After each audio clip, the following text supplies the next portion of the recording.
¿Lo ven, muchachos? Sí, Sí, doctor. doctor. Sí, doctor. Sí, doctor.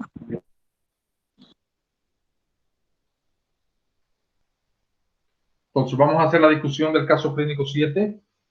Es del sistema genitourinario. Vamos a comenzar recordando a este paciente. María refiere tener antecedentes de diabetes mellitus de 10 años de evolución. Ella cumple tratamiento con hipoglicemiantes orales y además padece de hipertensión arterial sistémica de 5 años de evolución y refiere controlarse con antihipertensivos. Ya aquí me está diciendo un dato importante, y es que hace 10 años era diabética y 5 hipertensa. Parece que no se cuidaba mucho la diabetes, que secundariamente hubo daño a nivel de la pared vascular y le originó la hipertensión, es decir, que la hipertensión pudo haber sido consecutiva a la enfermedad metabólica. Es una señora de 60 años, hay otro factor de riesgo, ya posmenopáusica, por tanto la protección estrogénica se pierde. Traída a la sala de urgencia por sus familiares por presentar alteraciones en el patrón urinario de tipo nicturia. Orina mucho por las noches. Astenia, cansancio, adinamia, cansancio e hiporexia, disminución del apetito. Acompañado de náuseas y vómitos. Además, presenta edemas de manos y pies, prurito, palidez cutáneo mucosa, calambres musculares, adormecimiento de miembros inferiores y dificultad para concentrarse en los últimos 3 meses. Cuando yo examino a la paciente, tiene una presión de 140/90, la frecuencia cardíaca 80 latidos por minuto, una frecuencia respiratoria de 20 respiraciones por minuto y una temperatura de 37 grados. Tiene palidez cutáneo mucosa, su panículo adiposo está aumentado, es decir, es una obesa, y tiene edema de miembros inferiores 2 cruces. Esta es la historia de María. Lo primero que yo hago para poder formar los síndromes, y eso ya lo hemos dicho, es agrupar los signos y síntomas de mi paciente. Tiene antecedentes de diabetes mellitus, hipertensión, una femenina de 60 años como antecedente. Los síntomas serían nicturia, abstenia, hiporexia, adinamia, náuseas, vómito, calambres musculares y adormecimiento en miembros inferiores. Y esta es la clínica, es el cuadro clínico que trae mi paciente, es la historia de la enfermedad actual. Al examen físico, los signos, tendría un panículo, cuando la enfermera la pesa, hay un panículo adiposo aumentado, hay palidez cutáneo mucosa, tiene 140/90 de presión, 80 latidos por minuto, 37 grados de temperatura. Tiene edema de manos y pies y hay dificultad para concentrarse. Entonces, cuando yo uno los síndromes, los síntomas y los signos, me ayudan a formar los síndromes. Este paciente yo estaría viendo que como tiene astenia, hiporexia, adinamia, tiene un síndrome general. Que como hay palidez cutáneo mucosa, hay un síndrome anémico. Pudiera pensar que la disminución de la concentración de hace 3 meses pudiera guardar relación con esta anemia. Este paciente, como es una diabética y tiene calambre y adormecimiento en las piernas, yo podría pensar que tiene una polineuropatía diabética y el síndrome sería un síndrome neurológico sensitivo. Como está con náuseas y vómitos, yo planteo un síndrome emético. Como está hipertensa, yo planteo una hipertensión arterial, un síndrome de hipertensión arterial. Como tiene un síntoma muy importante para mí como médico, me alerta mucho siempre, y es la nicturia, yo puedo plantear que ya mi paciente va a tener un compromiso cardíaco y pudiera plantear este síndrome de insuficiencia cardíaca. Como tiene edema de manos y pies, puedo plantear un síndrome hidropígeno. Y como ya me han enseñado que edema, hipertensión y anemia constituye algo importante, yo diría que este sería un síndrome de insuficiencia renal crónica. Teniendo esto así, este enfoque sindrómico, vamos a volver a la diapositiva anterior. Y en la diapositiva anterior vamos a ir explicando de a poco los síntomas de mi paciente y los signos de mi paciente desde el punto de vista de su mecanismo de producción. Nicturia, orina mucho por la noche. En cardiovascular nosotros aprendimos que por el día el sistema nervioso autónomo simpático está activado, había vasoconstricción, había aumento de la resistencia y esto disminuía el flujo sanguíneo renal. Por tanto, por el día mi paciente no orinaba mucho. Por la noche, como el simpático se inhibe porque estoy durmiendo y no necesito muchas cosas para estar activo, porque estoy pasivo, al disminuir la actividad simpática mejoraba el flujo sanguíneo renal y las nefronas que están funcionantes comienzan a funcionar y mi paciente se tiene que levantar varias veces a orinar por la noche. Yo decía que la astenia, la hiporexia, la adinamia, junto con la palidez cutáneo mucosa y junto con la dificultad para concentrarse, podrían estar formando parte de la anemia. Yo sé que cuando tengo anemia, la cantidad de hemoglobina disminuye y si disminuye la hemoglobina, el transporte de oxígeno se ve comprometido. Por tanto, estoy pensando que como hay poco oxígeno circulando en el lóbulo frontal, en el área prefrontal, en relación con el sistema límbico, tiene que ver con atención y concentración. Por tanto, pudiera estar pensando que esta zona se está sintiendo la falta de oxígeno y mi paciente está teniendo esta clínica, producto de la anemia. Hay que mencionar aquí que esta anemia también puede producirse por otras causas. Por ejemplo, déficit de eritropoyetina, gastritis urémica, veces que va el paciente a la máquina de hemodiálisis, extracciones que se le hacen para ver cómo están los electrolitos y el pH, dieta restringida, por tanto no aporte de proteína y de hierro como debe de ser para la buena síntesis del hematíe. Entonces, de esta manera me estaría explicando la astenia, la hiporexia, la dinamia, la palidez cutáneo mucosa y la dificultad para concentrarse en mi paciente. Estaría explicándose a punto de partida de la anemia que puede estar teniendo. Las náuseas y los vómitos. Yo sé que las náuseas y los vómitos en este paciente particular debe de obedecer a dos elementos fundamentales. O bien tiene una gastritis urémica y uno de los síntomas fundamentales de la gastritis es el vómito, o bien este paciente está, producto de esa gastritis también, está en plena acidosis metabólica y esa acidosis metabólica estimula esos hidrogeniones, ese exceso de hidrogeniones que los tengo también en el estómago, están estimulando que mi paciente tenga vómito. No podemos olvidar el concepto de vómito periférico y vómito central. Si recordamos el caso anterior, el vómito central era aquel del infarto cerebral en proyectil o de la hemorragia subaracnoidea en proyectil con manifestación de irritación meningea. Este paciente no, este paciente está precedido de náusea, por tanto, es un vómito periférico. Los calambres musculares y el adormecimiento de los miembros. Y aquí pudiera yo explicármelo por dos vías. Bien pudiera ser que mi paciente tenga una polineuropatía diabética de los 10 años de evolución de la enfermedad. Por tanto, el examen de sensibilidad es muy importante. O bien pudiera ser que tiene trastornos hidroelectrolíticos porque está descompensada la paciente y tiene trastornos con el calcio o tiene trastornos con el sodio y con el potasio que dan, el magnesio, que dan alteraciones de este tipo. Entonces, podría verlo enfocado desde esos dos puntos de vista.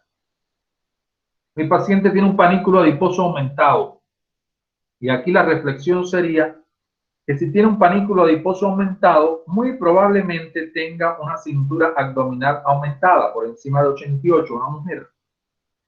Y si tiene una cintura abdominal aumentada y es hipertensa y es diabética, tiene un síndrome metabólico. Por tanto, otro factor de riesgo, otro grave problema para la paciente, además de su hipertensión y su diabetes, para comprometer el riñón. La hipertensión arterial de la paciente. Ya yo les mencionaba que si era una diabética, yo sé que esa glicemia alta todo el tiempo daña la pared vascular y al dañarse la pared vascular se estimula la endotelina y hay vasoconstricción. Y esa vasoconstricción aumenta la resistencia y al aumentar la resistencia puede haber hipertensión. Pudiera ser que este fuera el caso. Pero como se trata de un paciente renal crónico, creo yo, entonces estaría pensando que quizás es un mecanismo compensatorio lo que está aconteciendo. Como hay tantas nefronas que están dañadas, se han ido dañando lenta y progresivamente por la diabetes, se ha activado el eje renina-angiotensina y la angiotensina ha producido vasoconstricción y esta vasoconstricción unida a la producida por el simpático está aumentando la resistencia vascular periférica y está aumentándome la presión. Entonces serían dos mecanismos que pudieran explicar un tanto la hipertensión de esta paciente. La frecuencia está dentro de parámetros normales, la temperatura está dentro de parámetros normales, tiene edemas de manos y pies. Y aquí lo veo también asociado de dos maneras. Uno, pudiera ser que la diabetes ha dañado las nefronas y estas nefronas han activado el eje y el eje activado, la aldosterona retiene sodio y el sodio arrastra agua y tiene edema mi paciente. Puede ser. Pero puede ser otra cosa. Puede ser que mi paciente diabética esté en un estadio 3 ya y en el estadio 3 hay daño de la cápsula, hay daño glomerular y de la cápsula de Bowman. Y yo sé que a ese nivel están los proteoglicanos. Y si se están perdiendo los proteoglicanos, se me pierden las proteínas. Y mi paciente pudiera tener proteinuria. Y si hay proteinuria, tengo hipoproteinemia. Y si tengo hipoproteinemia, hay caída de la presión oncótica. Y si me cae la presión oncótica, los líquidos se me quedan en el intersticio. Por tanto, aparece el edema. Entonces, pudiera explicármelo por las dos vías. O bien por un síndrome nefrótico, por pérdida de proteína, o bien por la actividad del eje renina-angiotensina. Entonces, por ahí está la explicación que tengo que darme de la clínica de esta paciente. Una vez que ya hemos comprendido estos elementos, estamos en condiciones, ya hemos visto los síndromes, conformados los síndromes, estamos en condiciones de hacer el diagnóstico diferencial. Entonces, cuando vamos a hacer el diagnóstico diferencial de un paciente con insuficiencia renal crónica, yo me ubico en que pueden ser enfermedades primarias del riñón o pueden ser enfermedades secundarias. Vamos a descartar primero las primarias. Pudiera ser que mi paciente tuviera una glomerulopatía crónica, que fuera que de niño hacía glomerulonefritis a repetición, glomerulonefritis, y al final eso se tornó crónico y por supuesto que puede darme una enfermedad renal crónica. Puede ser que mi paciente tenga una nefropatía obstructiva. Puede ser que mi paciente tenga cálculos que no se resuelvan, y esto obstruye de forma crónica. Y esta nefropatía obstructiva puede llevarme a una enfermedad renal crónica. Pero es que no existe antecedente ni de glomerulonefritis de inicio, ni de litiasis renal en María. No tiene estos antecedentes. Pudiera ser que tuviera riñones poliquísticos. Pero es que el riñón poliquístico se conoce, el paciente lo sabe que lo tiene, porque es una enfermedad congénita. Lo tienen varios en la familia. Y María nunca nos ha manifestado que en la familia hubiese enfermedad poliquística renal. Estas tres enfermedades se las pongo para que las tengan presentes, no son frecuentes y necesitan de complementarios para hacer diagnóstico. Esta nefritis de Alport además de la nefritis, de tener un cuadro de una nefritis que cursa con hematuria, hipertensión, edema, además de tener una, fíjense que les dije hematuria, que no lo tiene mi paciente, también tiene artritis y afecta sobre todo la rodilla. Entonces, María no tiene antecedentes de este tipo. Y la hipoplasia renal y las tubulopatías congénitas son enfermedades congénitas, tenían que haber estado diagnosticadas desde la niñez. Son enfermedades mucho más frecuentes en el niño. Y María nunca nos manifestó que de niña hubiese tenido problema renal alguno. Por tanto, estoy ubicado en que parece ser que no es una nefropatía primaria lo que tiene María, sino parece ser que pudiera ser una nefropatía secundaria. Vamos a ir de abajo hacia arriba. Entonces, no creo que sea una ciclemia, porque la ciclemia generalmente también se conoce con tiempo atrás, porque la ciclemia el paciente tiene un fenotipo característico, tiene algo descrito como cráneo en torre, son pluricefálicos. Tiene algo descrito como, por ejemplo, tiene la tibia en sable. María no tiene esto. Se ve más frecuente de la raza mestiza o raza negra. No siempre, pero se ve con frecuencia. María no nos señala esto. En la ciclemia, recordar también que por ser una anemia de tipo hemolítica puede haber íctero. Tampoco se recoge este antecedente. No creo que sea una ciclemia lo que tenga María. El hiperparatiroidismo primario. Bueno, esta paciente podría tener este problema porque es una renal crónica. Y también el propio problema de la paratiroide genera la enfermedad. Pero esta paciente, el hiperparatiroidismo cursa muchas veces con alteraciones óseas. Recuerden que la paratormona regula también, junto con el riñón, regula el metabolismo del calcio y del fósforo. Y no se recoge antecedentes de este tipo. La púrpura trombocitopénica trombótica, lo dice el nombre. Podría ser que curse con enfermedad renal crónica, pero tenía que haber fenómenos trombóticos y fenómenos purpúricos. Y esta paciente no se recoge en su historia lesiones de piel del tipo de púrpura. Recuerden que las púrpuras son como unas manchitas rojas un poquito más grandes que la petequia, como un chicharito, y no se recoge antecedente en esta paciente de lesión de tipo purpúrica. ¿Será una nefropatía por drogas? Bueno, tenía que existir el antecedente del consumo exagerado o el uso indiscriminado de antibióticos. No se recoge este antecedente. Tendría que estar pensando en que es un individuo que esté expuesto al litio, al plomo, porque vive en una ciudad donde existen altas concentraciones, minas. No se recoge este antecedente en María. Por tanto, no creo que sea una nefropatía por drogas.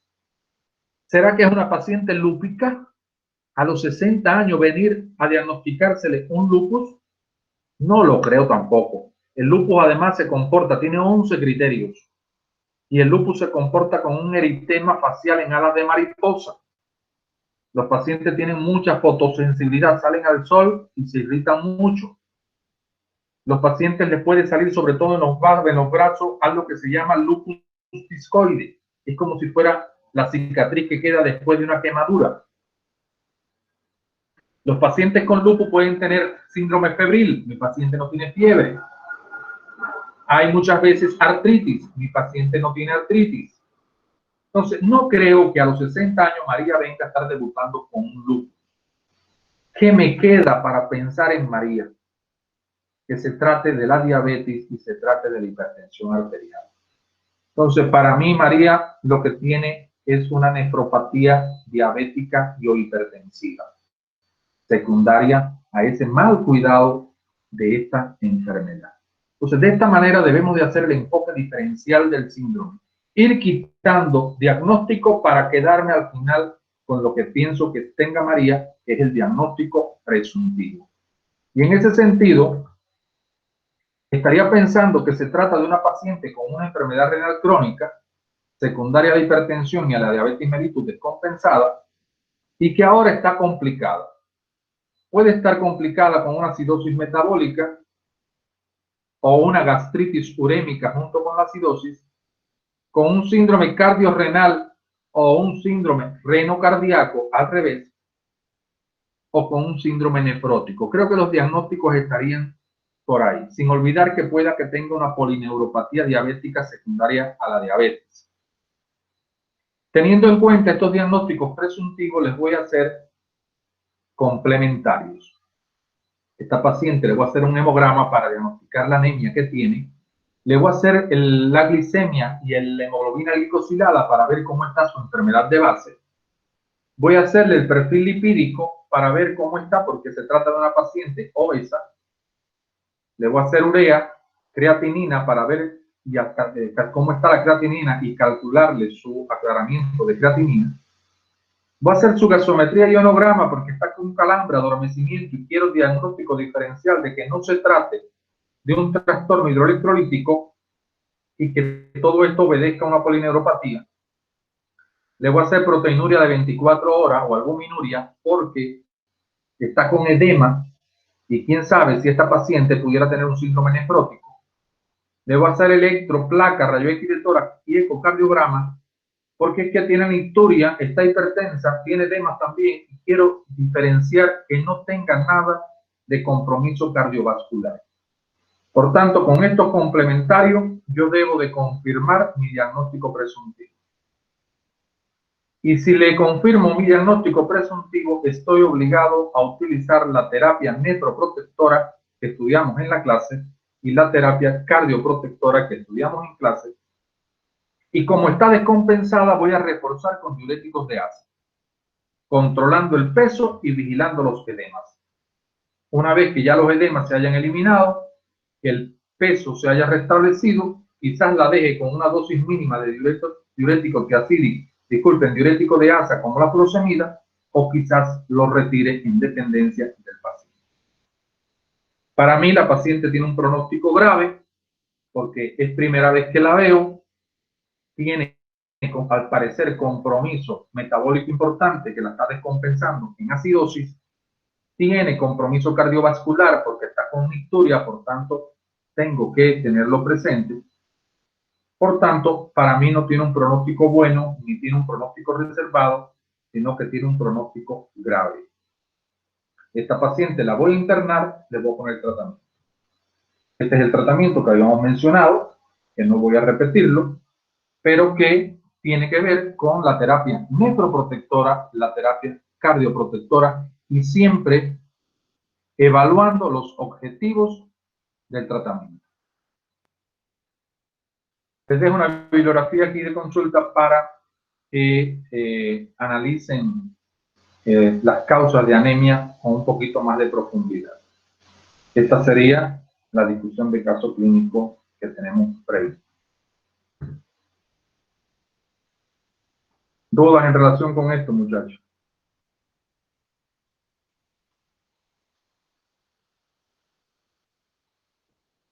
¿Dudas? No, doctor, pero vamos a ver. Sí, Sí, doctor.